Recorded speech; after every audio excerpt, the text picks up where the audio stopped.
Hello hello hello. Hi guys, very good afternoon to all of you. कैसे हैं आप सब? स्वागत है आप सबका सेशन में। काफी बच्चे हमारे साथ जुड़ चुके हैं पूरे भारत भर से। जिन बच्चों ने सेशन को अब तक लाइक नहीं किया है, जरा लाइक बटन को कर देंगे प्रेस। और आज का सेशन डेडिकेटेड है to the labour costing chapter. हमारे सेशन चल रहे हैं रिगार्डिंग दी अमेंडमेंट्स जो कि इंस्टीट्यूट ने लॉन्च करी हैं अपने मॉड्यूल्स के अंदर। हमने लास्ट लेक्चर में भी देखा था कि बहुत बारीकी से हम सारी चीजों को कवर करते आ रहे हैं। वी आर फाइंडिंग आउट कि क्या कोई पुराने मॉड्यूल का क्वेश्चन था जो डिलीट हो गया, मैं वो भी आपको बताता हूं। क्या कोई कॉन्सेप्ट है ऐसा जो कि पुराना डिलीट हो गया या फिर नया इंट्रोड्यूस किया गया, या फिर कोई नया क्वेश्चन इंट्रोड्यूस किया गया in the new study material. मतलब या तो कोई क्वेश्चन पुराने से हटा या नए में डाला, या फिर कोई कॉन्सेप्ट पुराने से हटा या नए वाले मॉड्यूल में डाला। और जो सबसे बेहतरीन चीज थी जिसके लिए बच्चों ने कल तालियां बजा दी थी हमारे लिए, वो था कि भाई चाहे क्वेश्चन सेम हो लेकिन इंस्टीट्यूट ने कई क्वेश्चन का आंसर भी चेंज कर दिया। तो ऐसा ही कुछ आज हमें लेबर कॉस्टिंग के अमेंडमेंट में देखने को मिलेगा मित्रों। बच्चा कह रहे सर जिसमें आप अमेंडमेंट लिख के लाते हो वो शेयर कर दिया करो। बेटा जिसमें मैं अमेंडमेंट करता हूं मैं वो वाली शीट तो शेयर कर देता हूं। कंजूस मक्खी चूस, कंजूस मक्खी चूस। 120 बच्चे लाइक बैठे हैं, उतने लाइक भी नहीं है। निकम्मो, चुल्लू बना दूं, चुल्लू बना दूं। कहावत तो आपको बताइए।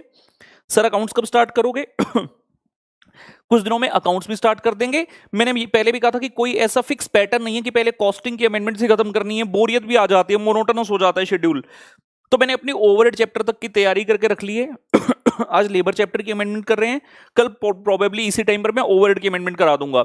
और आज इस लेक्चर के बाद और कल से पहले मैं कोशिश करूंगा एफएमई को अकाउंट से एडवांस अकाउंट में से किसी भी सब्जेक्ट के चैप्टर्स रेडी कर लूं। तो इस तरह से हम मिक्स करते हुए करते रहेंगे, ठीक है ना।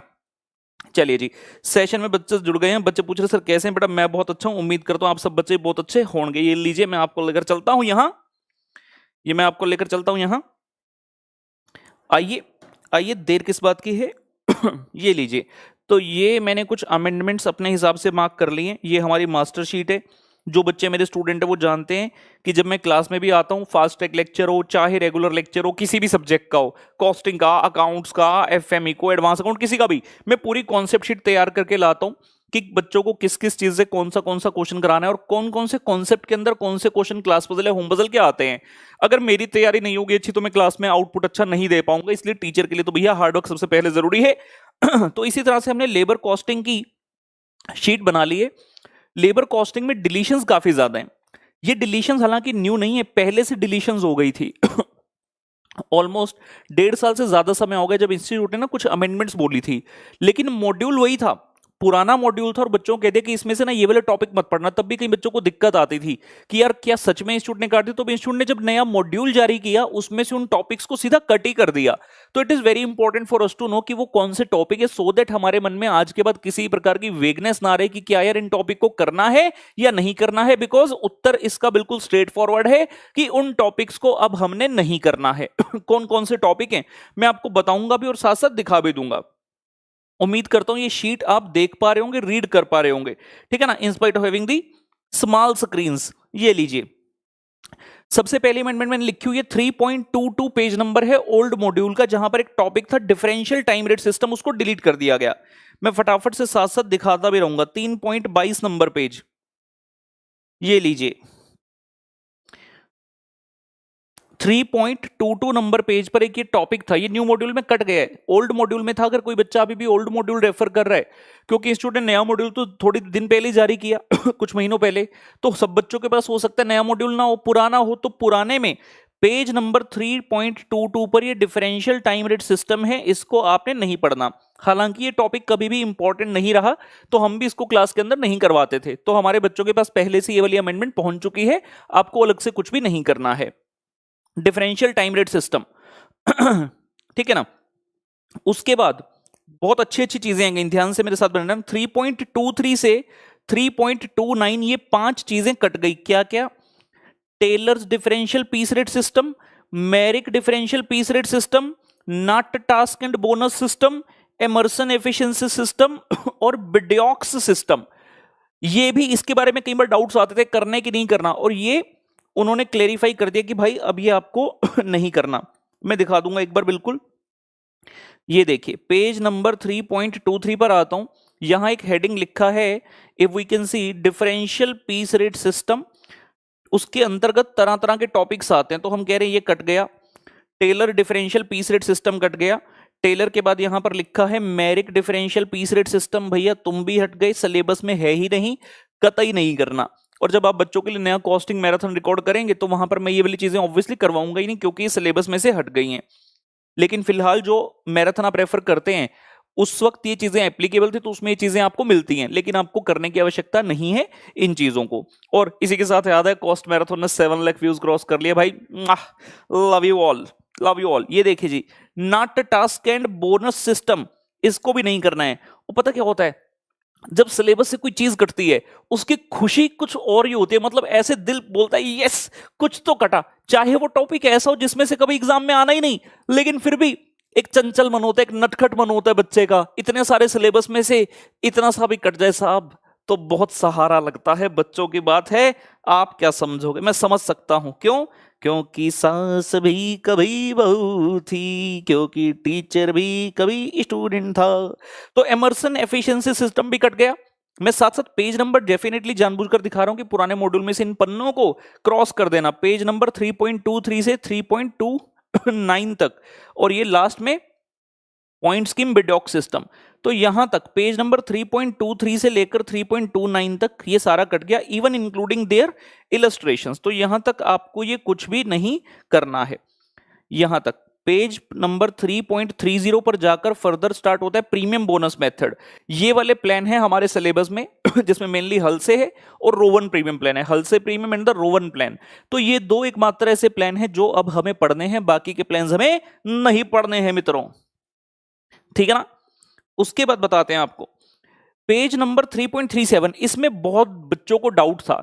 इंस्टीट्यूट ने जब बोला ना टेलर मैरिक वगैरह एप्लीकेबल नहीं है, तो बच्चे क्या करते थे, कहीं जो ओवर इंटेलिजेंट होते हैं, वैसे तो ये टुच्चा टॉपिक है, लुच्चा टॉपिक है, टुच्चा टॉपिक है, जिसका एग्जाम में कोई लेना देना नहीं सदियों से नहीं आया, बार्थ सिस्टम।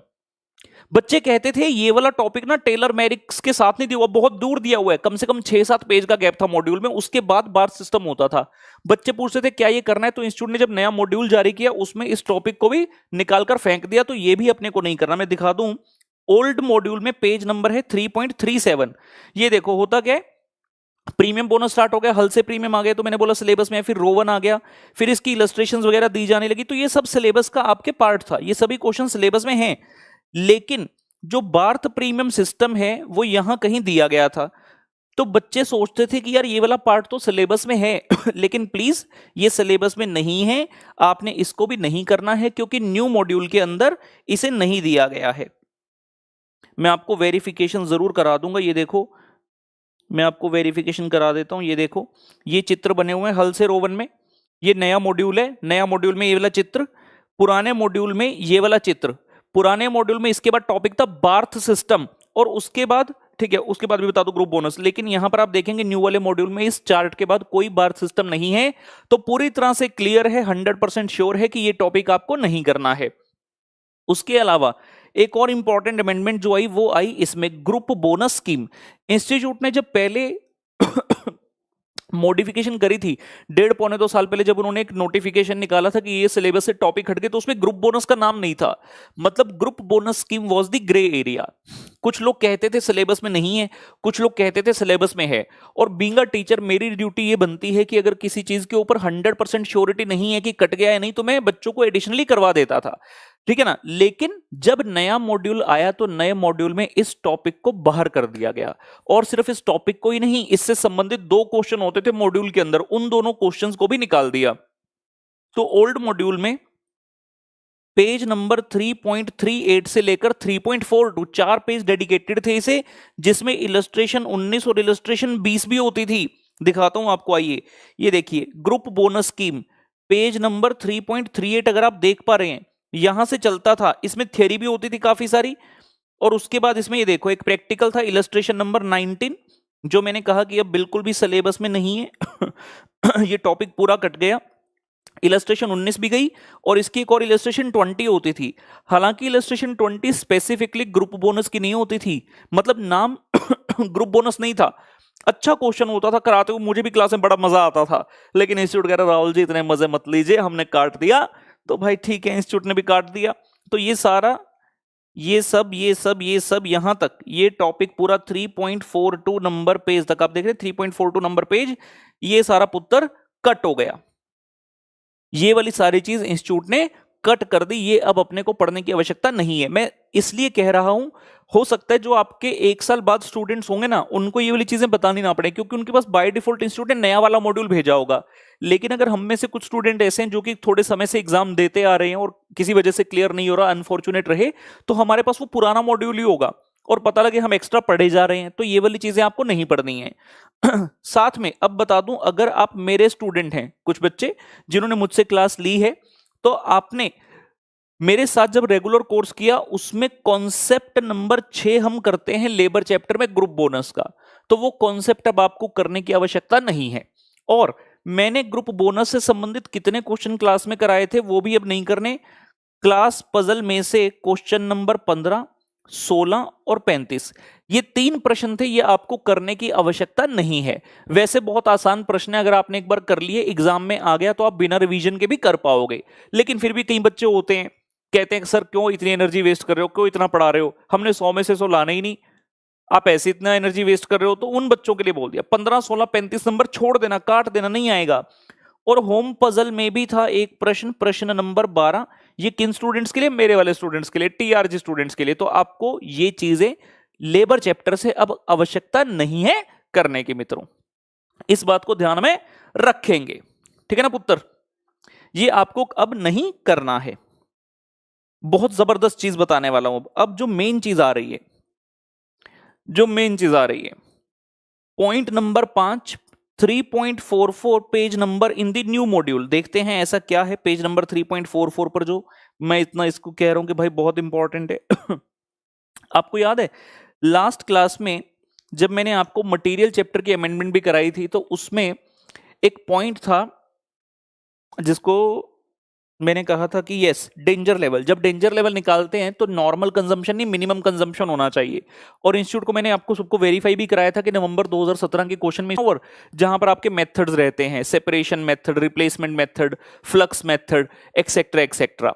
एक तो वो हो गया कंप्यूटेशन, एक मेथड, एक लेबर टर्नओवर के अंदर एक कॉन्सेप्ट होता है impact of the monetary impact of the labour turnover, कि भाई लेबर टर्नओवर होने के कारण नुकसान क्या होता है, हमारे फाइनेंसेस किस तरह से हर्ट होते हैं।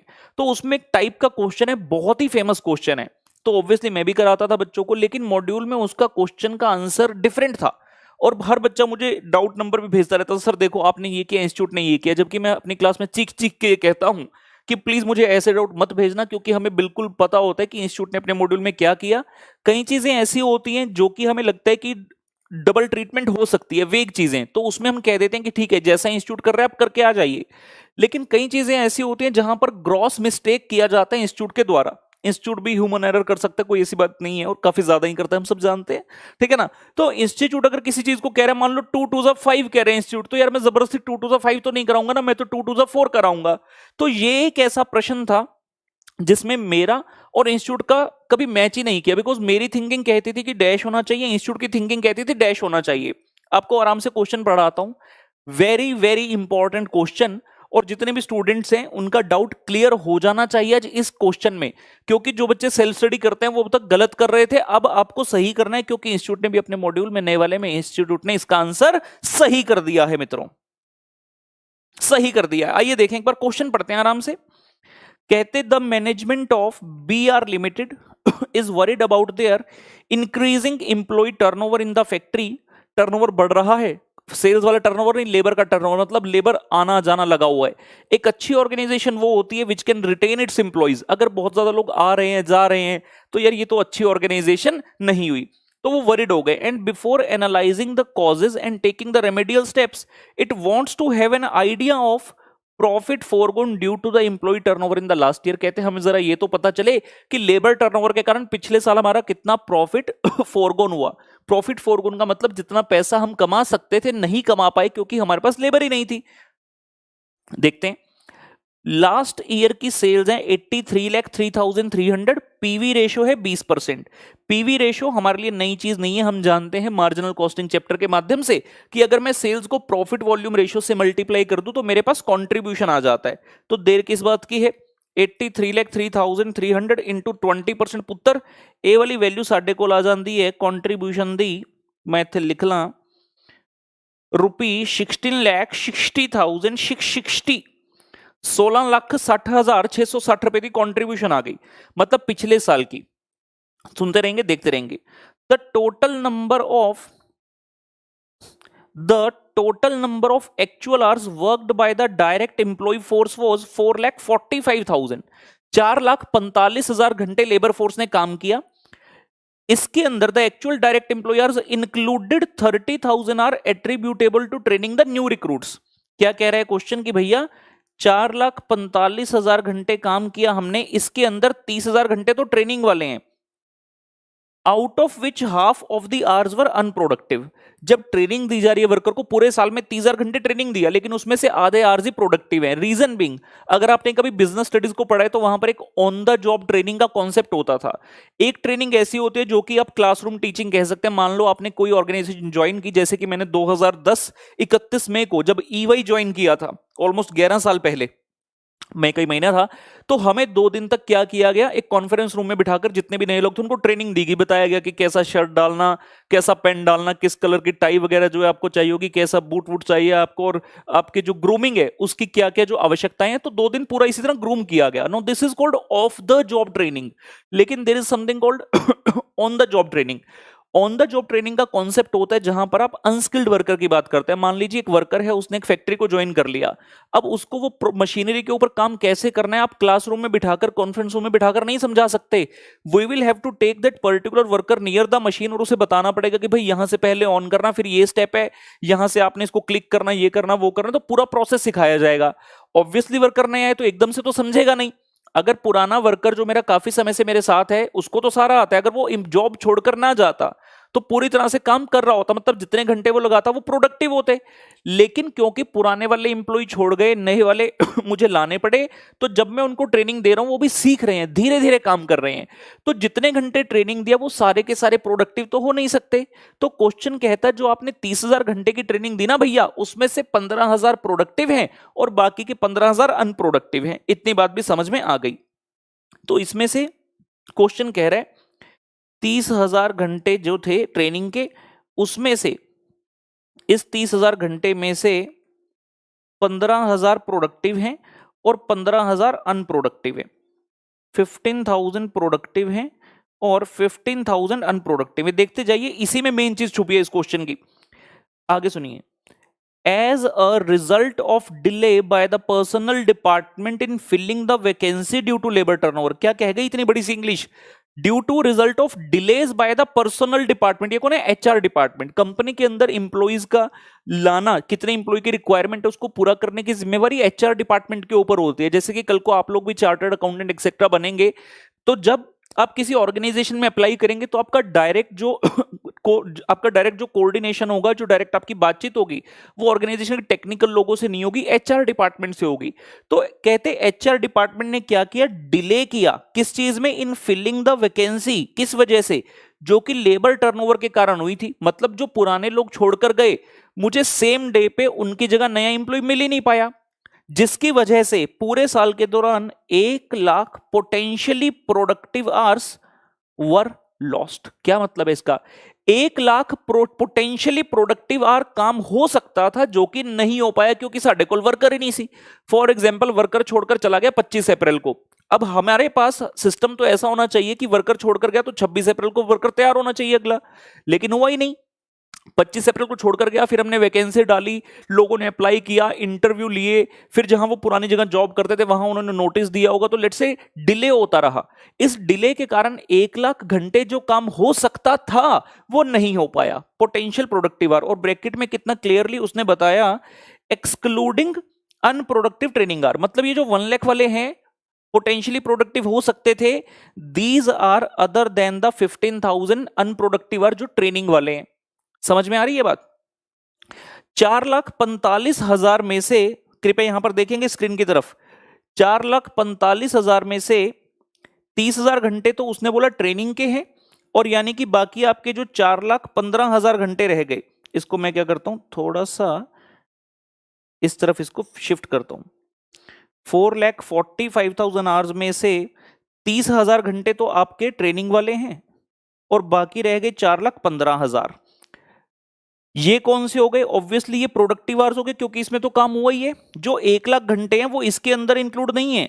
1,00,000 पोटेंशियल प्रोडक्टिव आवर्स हो सकते थे, ये पोटेंशियल आवर्स थे, लेकिन आप इसमें काम नहीं कर पाए, मतलब these are as good as the unproductive, क्योंकि काम ही नहीं कर पाए। अब तक इंस्टीट्यूट क्या करता था, जब कंप्यूटेशन करता था कि हमारा कितने रुपए का नुकसान हुआ, institute used to consider only and only these hours as the unproductive. Institute इस वाले आवर्स का कुछ करता ही नहीं था, जिसके कारण हमारी अप्रोच और इंस्टीट्यूट की अप्रोच में फर्क आ रहा था। जबकि बड़ी ही क्लियर सी बात है, ये 15,000 आप लोग खुद ही समझदार हैं, जो लॉजिकल एक्सप्लेनेशन मैंने आपको दी है उसको मद्देनजर रखते हुए आप लोग मुझे ये बताइए कि ये जो 15,000 घंटे हैं, क्या ये अनप्रोडक्टिव नहीं है? मतलब अगर लेबर टर्नओवर ना होता तो क्या ये घंटे आपके बचते नहीं? ऑब्वियसली बचते। अगर लेबर टर्नओवर ना होता तो नए वर्कर ना आते, ना उनको ट्रेनिंग देनी पड़ती, और ना ही ये अनप्रोडक्टिव आवर्स होते, फिर तो सारे के सारे प्रोडक्टिव होते।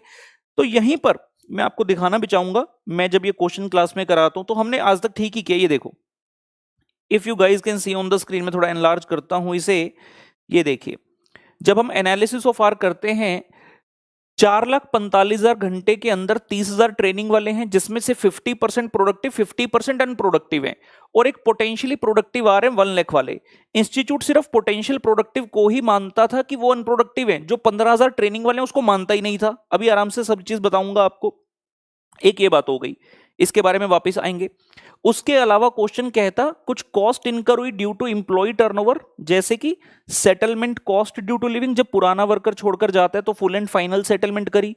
रिक्रूटमेंट की कॉस्ट हो गई। रिक्रूटमेंट का मतलब कि आपने जगह जगह पर इश्तिहार दिया होगा, naukri.com, monster.com वगैरह पर आपने किया होगा, या फिर लेट से आप ICAI में कैंपस प्लेसमेंट के लिए चले गए। अगर आपको चार्टर्ड अकाउंटेंट चूज करने हैं, ऑब्वियसली इंस्टीट्यूट तो फीस लेता है भाई उन लोगों से। उसके बाद सिलेक्शन का कॉस्ट हो गया, वर्कर को हायर करने के लिए आप इंटरव्यू एक्सेट्रा कंडक्ट करें, वो सारी चीजें, और उनको ट्रेनिंग देने का। तो ये तो डायरेक्ट खर्च, इनको तो सीधा सीधा कॉपी पेस्ट कर ले रहे हैं। जब भी monetary impact of labour turnover का क्वेश्चन आता है, इसमें सबसे इंपॉर्टेंट स्टेप होता है to find out the amount of profit which has been forgone due to the unproductive hour. ये चार चीजें तो एज इट इज आंसर में देखोगे ना, कॉपी पेस्ट हो गई। ये देखो, settlement cost, recruitment, selection, training, main चीज होती है ये contribution forgone due to unproductive hour. तो इसको कंप्यूट हमने करना है। हमने यहां पर ये देखा, आपका 83,03,300 का सेल्स था, जिसके ऊपर 20% की कंट्रीब्यूशन थी। ये लो, मैं आपको अपने वाले स्टाइल से करा देता हूं सो दैट बच्चों को समझ में आ जाए। सेल्स है 83,03,300, पीवी रेशो है 20% की, और हमने इसको कंप्यूट कर लिया था 16,60,660। कॉन्ट्रीब्यूशन इज इक्वल टू 16,60,660 रुपए, ये कॉन्ट्रीब्यूशन थी। आपने ये कॉन्ट्रीब्यूशन कमाई कितने आवर्स से? इतने आवर्स से। यहां पर देखेंगे, आपके प्रोडक्टिव आवर्स रहे ये वाले 4,15,000 घंटे प्रोडक्टिव, और ये 15,000, यानी कि टोटल प्रोडक्टिव आवर्स रहे 4,30,000। यानी कि आपने जो कंट्रीब्यूशन कमाई वो 4,30,000 प्रोडक्टिव आवर से कमाई। तो मैं पर आवर की निकाल लेता हूं कंट्रीब्यूशन। टोटल कंट्रीब्यूशन है 16,60,660। तो contribution per productive hour is equal to 16,60,660 divide by हमारे प्रोडक्टिव आवर कितने हैं? 4,30,000। तो ऐसा करने से आ जाता है 3.862। ये क्या आ गया जी कि 1 घंटे की कंट्रीब्यूशन हमारी इतनी है। ध्यान से समझिए, अगर 1 घंटा हम प्रोडक्टिव काम करते हैं तो हम 3.862 पैसा कमा लेते हैं।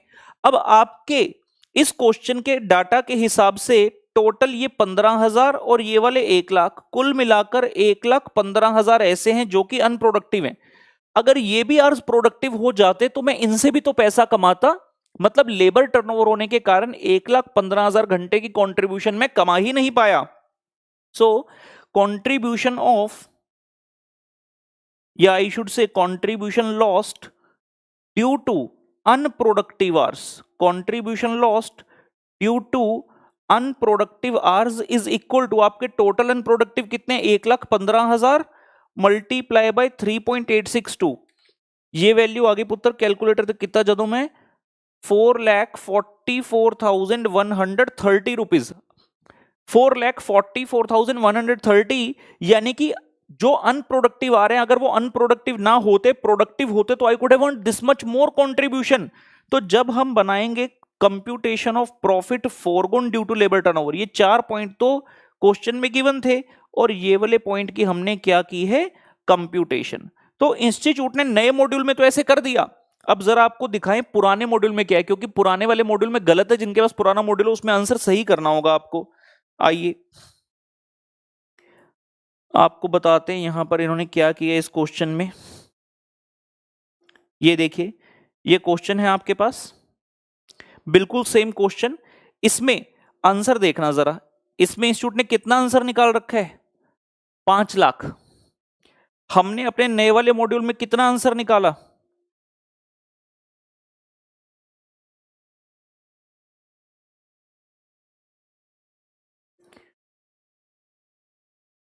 5,57,930। समझ में आ रहा है क्यों हुआ? सुनना अभी कहानी डिफरेंस का है। मैंने क्या कहा इंस्टीट्यूट क्या करता था, ये वाली जो फिगर है ना ये 1,15,000 वाली फिगर, इंस्टीट्यूट क्या करता था ओल्ड स्टडी मटेरियल में इंस्टीट्यूट कहता था सिर्फ हमारे 1 लाख ही अनप्रोडक्टिव आ रहे हैं मल्टीप्लाई बाय 3.862, तो ये फिगर आती थी 386,200। और जब आप यहां पर 386,200 लेते थे तो ये आंसर आपका बनता था 5 लाख। लेकिन ये सरासर गलत है, हमें ये नहीं करना है। इंस्टीट्यूट पहले ये करता था, मैं आपको दिखा भी देता हूं, ये लीजिए इंस्टीट्यूट के आंसर में अगर देखेंगे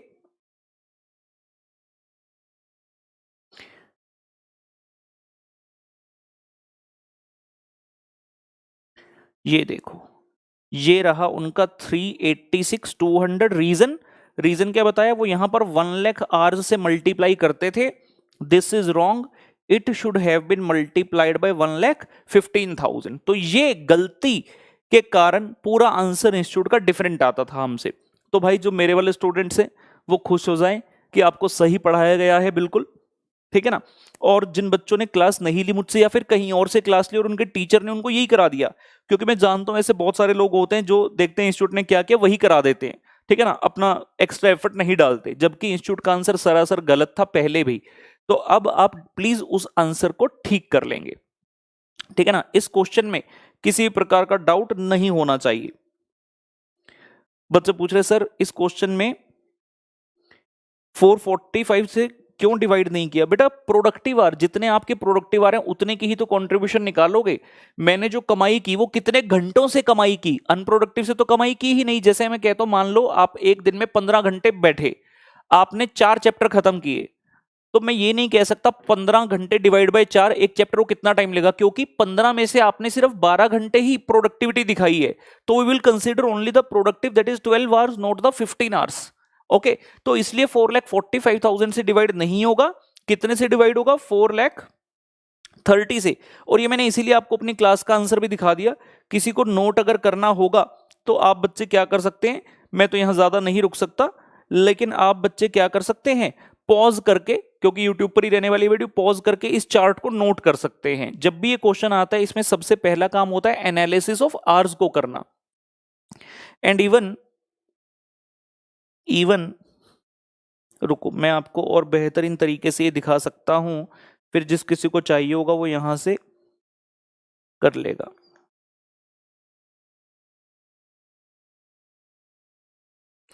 ये रिसेंटली जो कॉस्ट फास्ट ट्रैक का बैच था मेरा उसकी नोट्स हैं, तो इसमें और बेहतर दिखेगा क्योंकि मैंने इसमें और फॉर्मेटिंग का ध्यान रखा था। ये देखिए एनालिसिस ऑफ आवर्स, ये इस क्वेश्चन का आंसर हमने पहले से ही कितना निकाल रखा है 5,57,930। और यहां पर हमने बिल्कुल करेक्ट एनालिसिस किया हुआ है कि 4,45,000 में से 30,000 ट्रेनिंग के जो हैं ये 15,000 अनप्रोडक्टिव है। तो इंस्टीट्यूट इस 15,000 को कंसीडर करता नहीं था, जबकि करना चाहिए, ठीक है ना। चलो ये वाली चीज अब पूरी तरह से हो गई। किसी भी स्टूडेंट को इसमें किसी प्रकार का डाउट पुत्र आना नहीं चाहिए है, ठीक है जी। एक गुजारिश यार, इतना इतना इतना काम कर रहे हैं, ठीक है, बदले में एक लाइक तो हमें मिलेगा, बदले में एक लाइक तो हमें मिल सकता है। सेशन को लाइक कीजिए ठोक कर। और अगर उस टीचर के शब्दों में बोलूं, एक टीचर बड़े फेमस हो गए थे इससे, लाइक ठोको, लाइक ठोको, जय भोले, जय बम बम। आइए जी, तो ये थी 5वीं अमेंडमेंट। उसके बाद एक और ये, अच्छा, जो मेरे स्टूडेंट्स थे उनके लिए बता दूं, ये हमारी क्लास पजल में क्वेश्चन नंबर 6 है भाई। जो मेरे रेगुलर बैच के स्टूडेंट्स हैं उनके लिए बता दिया कि क्लास पजल का क्वेश्चन नंबर 6 है। उसके बाद एक लास्ट अमेंडमेंट है, page number 3.59 in the old study material. ये रहा, या ये रहा, ये रहा जी क्वेश्चन नंबर 3। बहुत ही अच्छा क्वेश्चन माना जाता था। रीजन क्या होता था, इसके अंदर 6 वर्कर्स होते थे, और 6 वर्कर्स में क्वेश्चन अच्छा क्यों माना जाता था, रीजन सुनिएगा। 6 वर्कर होते थे, मतलब अलग अलग क्वेश्चन बनाने के बजाय इंस्टीट्यूट ने एक मास्टर क्वेश्चन बना दिया। पहले 3 वर्कर को क्या एप्लीकेबल है, straight piece work, straight piece work, straight piece work. अगले को देखोगे परसेंटेज बोनस प्लान, फिर एमर्सन प्लान। थोड़ी देर पहले हमने सीखा कि ये टॉपिक आपके सिलेबस से कट ही गए। Emerson plan, percentage bonus plan वगैरह तो एप्लीकेबल है ही नहीं आपके सिलेबस में भाई। तो ये वाला क्वेश्चन ऑब्वियसली इंस्टीट्यूट को डिलीट करना ही पड़ना था। तो अगर आप बच्चों के पास ओल्ड मॉड्यूल है तो आप प्लीज ये वाला क्वेश्चन, पेज नंबर बता दूं आपको, जो 3.59 पर पेज नंबर पर ये क्वेश्चन है, क्वेश्चन नंबर 3, कृपया करके इसको भी आप क्रॉस जो है कर देंगे। It need not be done, इसको करने की आवश्यकता बिल्कुल भी नहीं है, ठीक है ना। तो ये कुल मिलाकर लेबर चैप्टर की आपकी अमेंडमेंट थी। इसके अलावा कुछ और नहीं है अमेंडमेंट्स में लेबर चैप्टर की।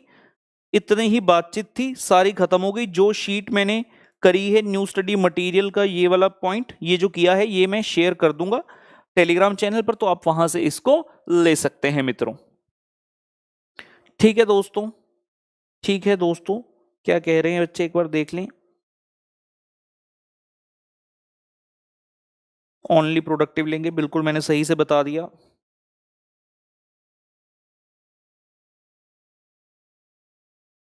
यार ओल्ड सिलेबस वाले बच्चे प्लीज थोड़ा सा एफर्ट इतना एक बार करें कि,